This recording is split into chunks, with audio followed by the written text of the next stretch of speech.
ہم توبہ کرتے ہیں پھر وہی گناہ کیوں دہراتے ہیں؟ ہم وعدہ کرتے ہیں کہ اب نہیں کریں گے، پھر کچھ ہی دنوں بعد خود کو اسی جگہ کیوں کھڑا پاتے ہیں؟ کیا کبھی تم نے سوچا کہ مسئلہ علم کا نہیں ہے، مسئلہ ماحول کا نہیں ہے، مسئلہ لوگوں کا بھی نہیں ہے، اصل مسئلہ نفس ہے۔ وہ نفس جو تمہیں جان بوجھ کر کمزور بناتا ہے، جو گناہ کو خوبصورت بنا کر دکھاتا ہے اور حق کو مشکل بنا دیتا ہے۔ اور آج کی اس ویڈیو میں ہم اسی نفس کی بات کریں گے، وہ نفس جس پر قابو پا لیا تو زندگی سنور گئی، اور جس کے سامنے ہار گئے تو عبادت بھی بوجھ بن گئی۔ آج ہم بات کریں گے نفس کو قابو کرنے کے مکمل اسلامی طریقے کی، وہ طریقہ جو ہمیں حکیم لقمان کی حکمت سے ملتا ہے، لیکن شرط یہ ہے کہ تم اس ویڈیو کو دل لگا کر سنو، کیونکہ جو بات ابھی سمجھ نہیں آئے گی وہی آگے جا کر دل ہلا دے گی۔ بسم اللہ الرحمن الرحیم۔ السلام علیکم ورحمۃ اللہ وبرکاتہ۔ پچھلی ویڈیو میں آپ سب نے کمنٹس میں بار بار یہی لکھا کہ نفس کو قابو کرنے کا پورا اسلامی طریقہ بتائیے، اسی لیے آج کی یہ ویڈیو اسی موضوع پر پیش کی جا رہی ہے۔ اگر یہ ویڈیو آپ کو فائدہ دے، دل کو چھو جائے اور آپ کو خود سے جوڑ دے تو مہربانی کر کے چینل کو سبسکرائب کریں، ویڈیو کو لائک کریں اور اسے دوسروں تک ضرور پہنچائیں۔ اب آئیے اصل بات کی طرف۔ آخر نفس قابو میں کیوں نہیں آتا؟ سب سے پہلے یہ سمجھنا ضروری ہے کہ ہم نفس کو قابو کیوں نہیں کر پاتے۔ ہم یہ سمجھ لیتے ہیں کہ نفس صرف گناہ کا نام ہے، حالانکہ نفس ایک مکمل نظام ہے جو انسان کے اندر ہر وقت کام کر رہا ہے۔ نفس تمہیں کہتا ہے ابھی مزاح کر لو، توبہ بعد میں کر لینا، اللہ غفور رحیم ہے، سب معاف ہو جائے گا، سب یہی کر رہے ہیں، تم اکیلے کیوں رک رہے ہو؟ یہی وہ آواز ہے جو انسان کو اندر سے توڑتی ہے۔ حکیم لقمان نے اپنے بیٹے کو نصیحت کرتے ہوئے فرمایا تھا کہ سب سے مشکل کام کسی دشمن کو شکست دینا نہیں، بلکہ اپنے نفس کو قابو میں رکھنا ہے، کیونکہ دشمن سامنے ہو تو مقابلہ آسان ہوتا ہے، لیکن نفس اندر بیٹھا ہوتا ہے اور ہر وقت فریب دیتا ہے۔ نفس کی سب سے خطرناک عادت یہ ہے کہ وہ انسان کو احساس ہی نہیں ہونے دیتا کہ وہ غلط راستے پر ہے۔ وہ گناہ کو عادت بنا دیتا ہے، اور عادت کو فطرت، پھر انسان کہتا ہے میں ایسا ہی ہوں، مجھ سے نہیں بدلا جائے گا۔ یہی نفس کی جیت ہے۔ نفس کی 3 بڑی چالیں ہوتی ہیں۔ پہلی چال تاخیر، نفس کہتا ہے ابھی نہیں، بعد میں بدلیں گے۔ دوسری چال جواجہ، نفس کہتا ہے مجبوری تھی، حالات ایسے تھے۔ تیسری چال مایوسی، نفس کہتا ہے اب بہت دیر ہو چکی ہے، تم ٹھیک نہیں ہو سکتے۔ یہ تینوں باتیں انسان کو عمل سے دور لے جاتی ہیں۔ ایک سچ سن لو، جب تک انسان یہ نہیں مان لیتا کہ اس کا اصل مسئلہ نفس ہے، تب تک کوئی نصیحت، کوئی بیان، کوئی علم اسے نہیں بدل سکتا۔ حکیم لقمان کی حکمت یہی تھی کہ انہوں نے سب سے پہلے انسان کو اس کے نفس سے آگاہ کیا۔ ایک لمحہ خود سے سوال کرو، کیا تم واقعی اللہ کی نافرمانی کرنا چاہتے ہو، یا پھر تمہارا نفس تمہیں دھکیل رہا ہے؟ اگر تم نے اس فرق کو سمجھ لیا تو سمجھ لو آدھا علاج ہو گیا۔ لیکن اصل سوال یہ ہے، نفس کو قابو کرنے کی شروعات کہاں سے ہوتی ہے؟ وہ پہلا قدم کون سا ہے جو انسان کو بدلنا شروع کر دیتا ہے؟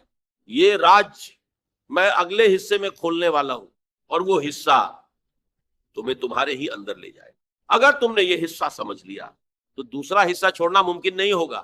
اب ذرا دل کو مضبوط کرو، کیونکہ اب ہم اس مقام پر پہنچ رہے ہیں جہاں سے نفس کو قابو کرنے کا اصل سفر شروع ہوتا ہے۔ سوا کسی اور کے لیے خالی نہ رہے۔ یہ جملہ سننے میں آسان لگتا ہے، لیکن عمل میں یہ نفس پر سب سے بھاری جھرب ثابت ہوتا ہے۔ نفس چاہتا ہے کہ تم اللہ کو صرف ضرورت کے وقت یاد کرو، دکھ میں، مصیبت میں یا خوف کے لمحوں میں۔ لیکن جب انسان اللہ کو خوشی میں بھی یاد کرنے لگے، خاموشی میں بھی یاد کرنے لگے اور تنہائی میں بھی یاد کرنے لگے، تو نفس بے چین ہو جاتا ہے۔ ذرا اس بات کو سمجھو، زبان اگر اللہ کا ذکر کرے تو نفس اتنا کمزور نہیں ہوتا، لیکن جب دل اللہ کا ذکر کرنے لگے تو نفس کانپنے لگتا ہے۔ اسی لیے بہت سے لوگ ذکر کرتے ہیں مگر بدلتے نہیں، کیونکہ ان کا ذکر صرف زبان پر ہوتا ہے، دل میں نہیں اترتا۔ نفس کو توڑنے کا اگلا مرحلہ نماز ہے، لیکن وہ نماز نہیں جو صرف ادا کی جائے، بلکہ وہ نماز جو سمجھی جائے، محسوس کی جائے۔ نفس کو سب سے زیادہ تکلیف اس نماز سے ہوتی ہے جس میں انسان اپنی عاجزی محسوس کرے۔ جب انسان سجدے میں جا کر دل سے یہ مان لے کہ میں کچھ بھی نہیں اور سب کچھ اللہ ہے، اسی لمحے نفس زمین پر آ جاتا ہے۔ حکیم لقمان کی حکمت یہی تھی کہ انہوں نے عبادت کو صرف حرکت نہیں بلکہ ایک حالت کہا۔ اگر عبادت کے بعد دل نرم نہ ہو، زبان محتاط نہ ہو اور رویہ بہتر نہ ہو تو سمجھ لو نفس نے عبادت کو بھی اپنے حق میں استعمال کر لیا۔ نفس بہت چالاک ہے، وہ تمہیں عبادت پر فخر کروا دیتا ہے، تمہیں دوسروں سے بہتر ہونے کا احساس دلاتا ہے، اور پھر آہستہ آہستہ تمہیں اندر سے کھوکھلا کر دیتا ہے۔ اسی لیے حکیم لقمان نے فرمایا کہ سب سے محفوظ عبادت وہی ہے جس پر انسان فخر نہ کرے۔ نفس کو قابو کرنے کا ایک اور طاقتور طریقہ خدمت ہے۔ نفس چاہتا ہے کہ اس کی خدمت ہو، اسے عزت دی جائے، اس کی تعریف کی جائے، لیکن جب انسان بغیر کسی فائدے کے کسی کی مدد کرتا ہے، بغیر نام کے کسی کا بوجھ اٹھاتا ہے تو نفس کو چوٹ لگتی ہے، اور یہی چوٹ نفس کو اندر سے توڑتی ہے۔ ذرا خود سے سوال کرو، کیا تم نے کی اس لیے کرتے ہو کہ لوگ دیکھیں یا اس لیے کہ اللہ راضی ہو؟ اگر جواب میں لوگ شامل ہیں تو سمجھ لو نفس ابھی زندہ ہے۔ نفس کو کمزور کرنے کا ایک اور مرحلہ تنہائی ہے۔ ہر وقت لوگوں میں رہنا، ہر وقت باتیں کرنا، ہر وقت خود کو مصروف رکھنا، یہ سب نفس کی پناہ گاہیں ہیں۔ لیکن جب انسان کبھی تنہا بیٹھ کر اپنے اعمال کا جائزہ لیتا ہے اور اللہ کے سامنے اپنی حقیقت رکھتا ہے تو نفس کے پاس چھپنے کی کوئی جگہ نہیں رہتی۔ اسی لیے بزرگوں نے فرمایا کہ جو شخص تنہائی سے ڈرتا ہے دراصل وہ اپنے نفس سے ڈرتا ہے۔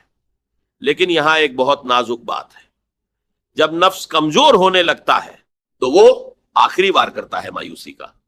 وہ کہتا ہے تم سے نہیں ہوگا، تم بہت خراب ہو، اب تمہارے لیے کچھ نہیں بچا۔ یاد رکھو، یہ نفس کی نہیں بلکہ شیطان کی آواز ہوتی ہے۔ حکیم لقمان کی حکمت یہی تھی کہ انہوں نے امید کو ایمان کا حصہ قرار دیا۔ اب سوال یہ ہے، جب نفس ذکر سے کمزور ہوتا ہے، نماز سے جھکتا ہے، خدمت سے ٹوٹتا ہے اور تنہائی میں بے نقاب ہوتا ہے، تو پھر وہ کون سی چیز ہے جو نفس کو مکمل طور پر قابو میں لے آتی ہے؟ وہ آخری مرحلہ کون سا ہے جس کے بعد نفس سرکشی چھوڑ دیتا ہے؟ یہ راز میں اگلے حصے میں بتانے والا ہوں۔ اگر تم یہاں تک ٹھہرے ہو تو اگلا حصہ تمہارے دل پر براہ راست اثر کرے گا۔ اب ذرا دل کو سنبھال لو، کیونکہ یہ حصہ صرف سننے کے لیے نہیں، محسوس کرنے کے لیے ہے۔ اگر تم یہاں تک پہنچ گئے ہو تو اس کا مطلب ہے کہ تم صرف علم کے طالب نہیں بلکہ خود کو بدلنا چاہتے ہو، اور یہی وہ مقام ہے جہاں نفس آخری بار اپنی پوری طاقت کے ساتھ سامنے آتا ہے۔ نفس کو قابو کرنے کا آخری اور سب سے گہرا مرحلہ ہے اپنے آپ کو اللہ کے حوالے کر دینا۔ یہ بات سننے میں آسان لگتی ہے، لیکن حقیقت میں یہ نفس کے لیے سب سے زیادہ تکلیف دہ عمل ہے، کیونکہ نفس چاہتا ہے کہ تم خود کو مرکز میں رکھو، اور اللہ کے حوالے ہونا نفس کو اس مرکز سے ہٹا دیتا ہے۔ ہم اکثر کہتے ہیں کہ ہم اللہ پر بھروسہ کرتے ہیں، لیکن حقیقت یہ ہے کہ ہم صرف کہتے ہیں، کرتے نہیں۔ جب تک دل کے فیصلے اللہ کے سپرد نہ ہوں تب تک نفس قابو میں نہیں آتا۔ ذرا غور کرو، جب کوئی چیز تمہاری مرضی کے خلاف ہوتی ہے تو سب سے پہلے کیا ہوتا ہے؟ دل میں بے چینی، زبان پر شکوہ اور دماغ میں سوالات۔ یہی وہ لمحہ ہوتا ہے جہاں نفس سامنے آتا ہے۔ لیکن اگر اسی لمحے انسان کہہ دے یا اللہ میں راضی ہوں، تو جو چاہے کر، تو نفس وہیں ٹوٹنے لگتا ہے۔ یہی وہ مقام ہے جہاں انسان اللہ کے قریب ہوتا ہے اور نفس اپنی پکڑ کھو دیتا ہے۔ نفس کو مکمل قابو میں لانے کے لیے ایک اور ضروری چیز ہے مسلسل دعا، لیکن وہ دعا نہیں جو صرف الفاظ ہو، بلکہ وہ دعا جو آنکھوں کو نم کر دے اور دل کو جھکا دے۔ جب انسان اللہ کے سامنے اپنی کمزوری مان لیتا ہے، اپنے گناہوں کو چھپائے بغیر رکھ دیتا ہے اور کہتا ہے یا اللہ میں ہار گیا ہوں، تو وہیں سے اللہ کی مدد شروع ہو جاتی ہے۔ یاد رکھو، اللہ کو طاقتور بندے نہیں، سچے بندے پسند ہیں۔ اور سچائی یہ ہے کہ ہم سب کبھی نہ کبھی نفس سے ہار جاتے ہیں، لیکن جو شخص ہار مان کر اللہ کی طرف پلٹ آئے وہی اصل میں کامیاب ہوتا ہے۔ نفس کو قابو کرنے کا ایک آخری امتحان معافی ہے۔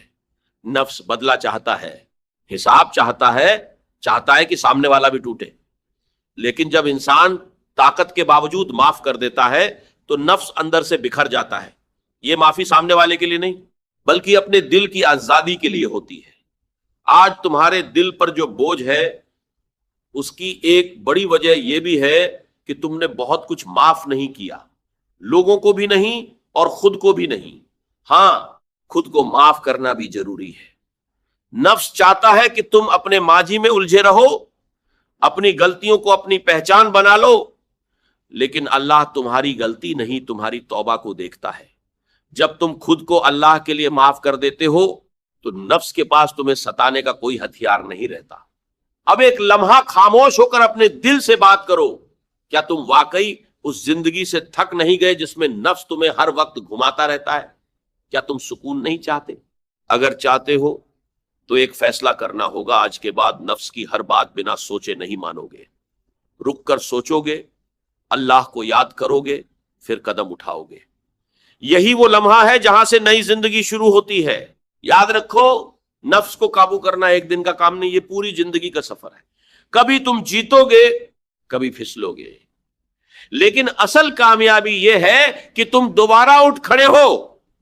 اور آخری بات دل میں بسا لو، اگر آج تم اللہ کے ہو گئے تو کل اللہ تمہارا ہو جائے گا۔ اگر آج تم نفس سے لڑنے کا فیصلہ کر لو تو اللہ تمہیں اکیلا نہیں چھوڑے گا۔ آخر میں بس اتنا، اگر آج تمہارا دل ذرا سا بھی نرم ہوا ہے، آنکھوں میں نمی آئی ہے اور نفس نے ایک لمحے کے لیے خاموشی اختیار کی ہے، تو سمجھ لو اللہ نے تمہیں ابھی چھوڑا نہیں۔ اور یہی سب سے بڑی امید ہے، سب سے بڑی کامیابی اور سب سے بڑی شفا ہے۔ اللہ ہم سب کو اپنے نفس پر قابو پانے کی توفیق عطا فرمائے، آمین۔